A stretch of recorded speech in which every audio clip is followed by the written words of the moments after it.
I'm Nazanin Mashiri, and these are the headlines on Al Jazeera. The opposition Democratic Party of Japan is celebrating its landslide victory in national elections. Japan's Prime Minister Taro Aso conceded defeat just hours after polls closed. It's an historic change in party leadership for the country.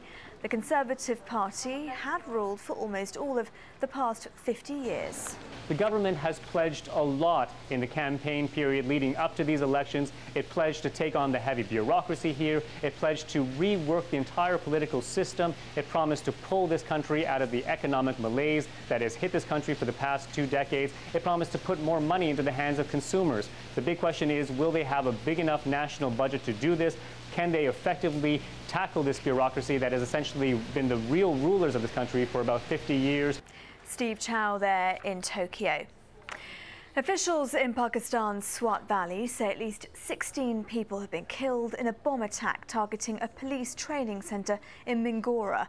It's the deadliest attack in the northwest of the country since the army regained control from the Taliban in a major offensive in July.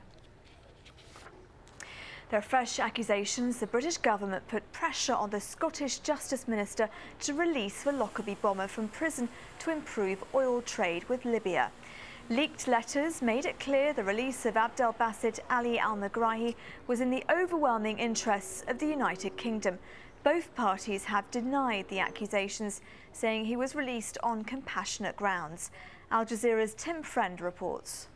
Opposition parties here in London are claiming that this is the clearest evidence yet that the British government had been involved for a long time in talks over Megrahi, in which commercial considerations had taken a central role.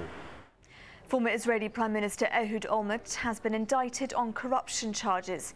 The allegations surfaced while Olmert was still Prime Minister and eventually forced him to step down. He's accused of illegally accepting funds and double billing for trips made abroad. He denies any wrongdoing. Don't forget you can watch Al Jazeera online. Head to our website aljazeera.net/English and click on the Watch Now icon. Those are the headlines on Al Jazeera. I'm Nazanin Mashiri. Goodbye.